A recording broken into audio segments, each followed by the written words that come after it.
Bom, muito se discute, né, sobre a produtividade da pecuária brasileira e sua evolução, principalmente quando se observa a disparidade da aplicação das tecnologias dentro das propriedades rurais brasileiras.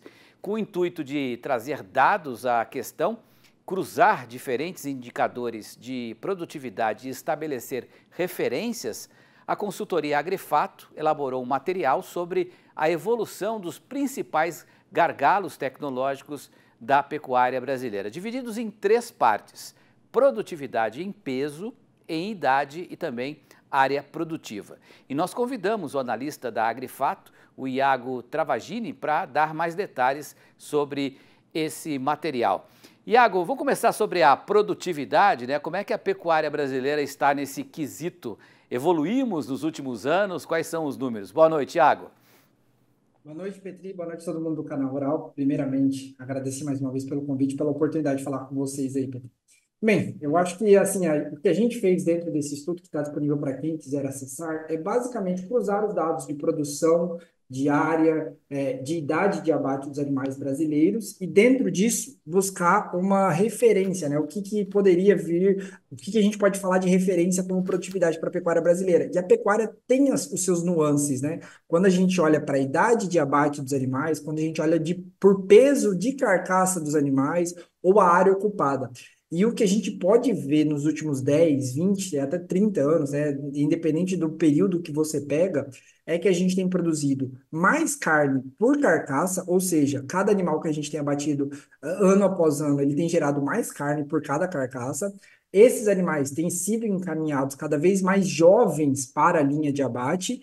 E, além disso, quando a gente olha por produtividade em área, né, qual a área ocupada pelas pastagens de pecuária no Brasil, para se produzir todo esse montante aí que chegou a quase 9 milhões de toneladas em 2023, a gente tem ocupado cada vez menos áreas. Então, olhando para os três principais indicadores de produtividade da pecuária, a gente consegue chegar numa conclusão de que sim, a pecuária tem evoluído muito nesses últimos 10, 20 anos aí.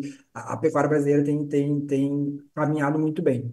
Perfeito. Vamos para alguns números, né, para passar para o nosso telespectador aqui, segundo o material de vocês, né? Em 2023, a produtividade era de 17,5 arrobas de carcaça por cabeça, um aumento de 10,74% frente a 2013, né? Quer dizer, um aumento de 10% em uma década. Isso é muito significativo, apesar de ser só 10%. Só, mas é muito significativo, não é isso? Exatamente. Acho que o que a gente pode ressaltar desse número é que, basicamente, cada cabeça que era batida lá em 2013 gerava mais ou menos 15 arrobas de carcaça, né? 15,8 arrobas de carcaça por cabeça. Hoje, a gente gera por cabeça abatida no Brasil 17,5 arrobas de carcaça. Então, a gente está falando basicamente quase 60 quilos a mais de carne por animal abatido no Brasil, uma evolução de 10%, pensando, obviamente, a dificuldade que é você terminar um animal principalmente na fase final de acabamento de carcaça, né? Você tem que colocar maior quantidade de comida para ele conseguir converter. Você vai ter uma conversão cada vez menor quando esse animal vai ficando mais pesado. E mesmo assim a gente conseguiu evoluir muito bem. É óbvio que tem muito espaço para se evoluir ainda, né? A gente tem estados aí que abatem com peso médio de carcaça de quase 19 arrobas, na média estadual, tá? Mas o que a gente vê é uma evolução muito forte nesses últimos 10 anos no indicador que é difícil, que ele evolui mês após mês, ele tem a composição genética nele, então acho que são várias nuances para esse indicador, mas uma evolução de 10% em 10 anos é bem relevante para esse indicador específico. Me chamou também essa atenção também, né, a evolução na quantidade de bovinos por hectare. Em 10 anos, 2013 a 2023, a quantidade de bovinos por hectare no Brasil cresceu 12,74%, atingindo 1,20 cabeças por hectare.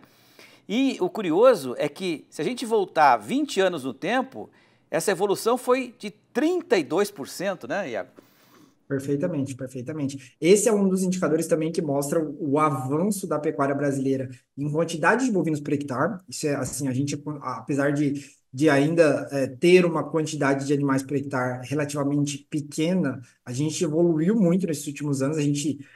O número de pastagem, né, a área destinada à pastagem no Brasil recuou, enquanto a gente manteve o número de rebanho ainda no mesmo patamar que era lá em 2013. Então, essa evolução ela veio muito com esse ganho de produtividade de mais animais em uma quantidade menor de área. E eu gosto de ressaltar, Petri, que um número até mais interessante do que esse é a produção de carne por hectare. Essa sim, acho que cresceu numa porcentagem que chama a atenção nos últimos 20 anos. A gente mais do que dobrou ela. Mais do que dobrou. Para a gente terminar aqui, relação à média de idade de abate dos animais. A idade abatidos no Brasil fica estimada em 32,9 meses em 2023, 1,47 menor o registrado em 2013. Aqui não mudou muito, né? Isso. É porque, assim, esse é um indicador que ainda ele está sendo construído de maneira mais clara, e principalmente, tá, Petri? Acho que aqui tem um grande ponto. A gente tem uma estratificação do IBGE, que é animais com mais de 24 meses e menos de 24 meses. O que tem acontecido no Brasil? A gente tem reduzido a idade de abate dos animais de 35, 36 para mais perto dos 30 meses, e por isso que esse indicador do IBGE não pega isso. Mas, se você olhar o indicador do INDEA nesse mesmo relatório, a gente traz um ganho de idade dos animais, né? Os animais saem de uma média de 35, 34 meses lá em 2013, no Mato Grosso, para uma média de idade de abate de 30 meses, por conta dessa ponderação e de ter o dado mais estratificado, tá?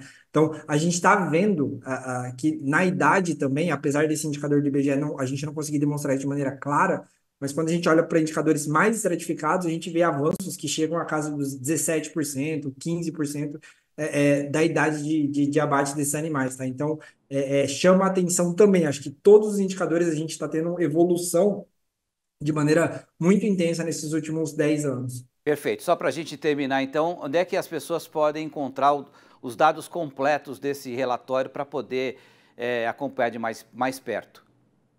Basta acessar o site da Agrifato, lá na plataforma de análise e research, ele vai ter o relatório à disposição, ou também se quiser entrar em contato com a gente pelas redes sociais, WhatsApp, a gente está disponível para encaminhar esse relatório aí. Tá bom, obrigado, viu, Iago, pelas informações, parabéns aí pelo trabalho, é muito relevante para o setor da pecuária. Uma boa noite para você, até uma próxima. Boa noite, Petri, até a próxima. Valeu.